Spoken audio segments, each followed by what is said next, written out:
Hello, everyone, and welcome back to Blueprint to Wellness and Success with Dr. Ada Aguilar and PA Jeanette Smith. Hey Moving, guys, welcome back. moving forward, our show will be BWS, Blueprint to Mhm. Wellness and Success. Okay, so, all right, sounds good. All right, so how are you, PA Smith? Oh my God, I'm doing so fantastic. I'm even better now because I'm with you, and I can't wait for us to share this story because Thank it's you. talking about your book. I can't Yes. wait to hear it. That's right. Today, the episode two, is on my book, which launches November 26, 2025, the day before Thanksgiving. And I put it in the chat. It's The Psychology of Raising Good, Strong Boys in a Modern Era. So, yeah, it's such an important topic, isn't it? I have two boys. I know you have two boys. Yes, I do. Yes. No, well, let's jump straight into it. Let's go. All right. So, Dr. Aguilera, and I know you like to be called Dr. Ada, so I'll be calling you Dr. Ada. I want to get right into the questions because that's what the audience wants to hear more details about your book. The first question that I have for you, what inspired you to write this book? You know, having been a school counselor for 30 years and having worked with both boys and girls, Hmm. um, I saw a gap in the literature and I realized that many myths needed to be debunked.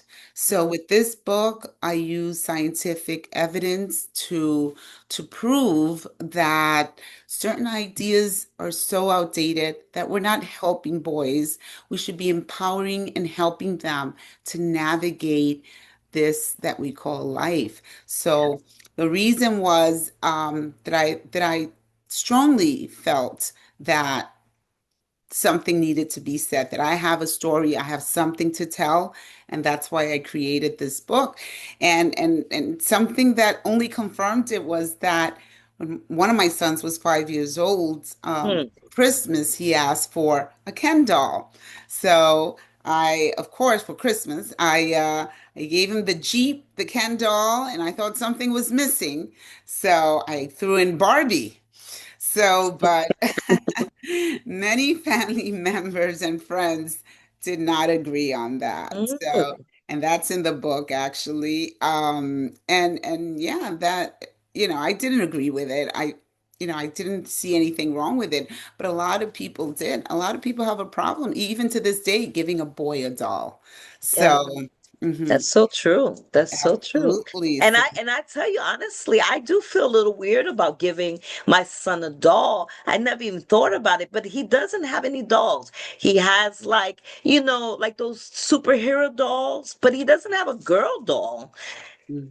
Yeah, Huh. no. Mm. Well, in school, when I was working as a school counselor, Yeah. we had like different playstations where children would go and play, and there was always like the family, the mom, the dad Mhm, with mhm. the kids and pets and Yeah. things like that. So we had different stations where they could go play and interact. And Right. yes, it's just a normal part of life.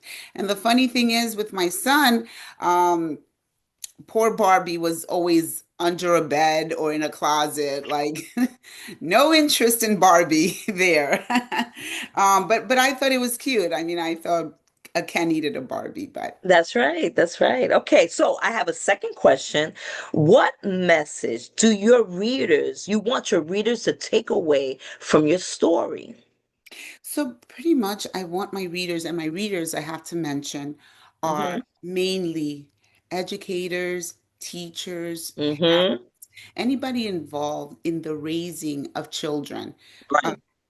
step parents, Hmm. godparents, foster parents, anybody, agencies. Right. Um, and we all know it takes a village to raise a child. And for that reason, it's many of us. It's the counselors, it's the teachers. And and that was the reason that I wrote this book to Mhm. empower, to give a roadmap as to what is possible based on statistics And then I also throw in many quotes from celebrities, from famous people, Hmm. um, and aside from the scientific evidence, that's what you will find in this book. Okay, that's fantastic. Okay, so now, how long did it take to finish from idea to publication? How long did it take you?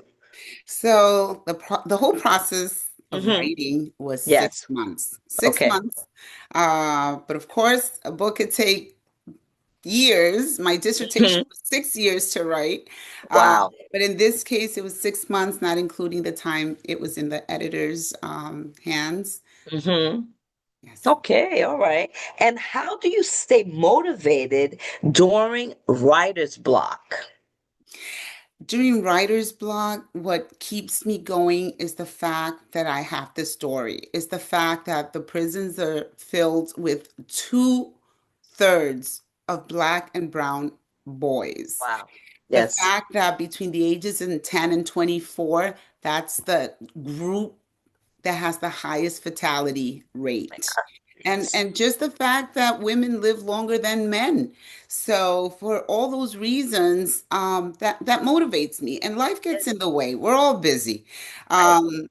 Between work and other projects and gym and family, Hmm. we're all busy. But when you have a story to tell and you feel strongly about it, you push yourself every day. You push yourself, and even on days that you have those blocks or those periods, Yeah. at least for me, I'm always thinking how to improve or how to do it. Okay. Okay. Well, that's a good answer. What advice would you give to someone like myself and many others who are afraid to write a book? What advice would you give me? So I Okay. have to say, I'm guilty as well because Uh-huh. I wrote my first book um, only a few years ago in 2022. Okay. And I always wanted to write a book. But Right. now, in retrospect, I think I feared the traditional publishing house. Now, of course, we have self-publishing, Right. which makes it easier, the process. But a lot of hurdles have been, overcome uh, in this new era of Okay. technology. Right. So, my advice is write on a napkin, on a piece of paper, on chewing gum wrapper. Just write an idea, get Right. started, write it on your phone, and and many times, and at least this is what's happened to me, Hmm. PA Smith, is that the book takes a life of its own. When I started writing The Psychology of Raising Good, Strong Boys, I had one thing in mind, but the truth is that the book took a whole new direction.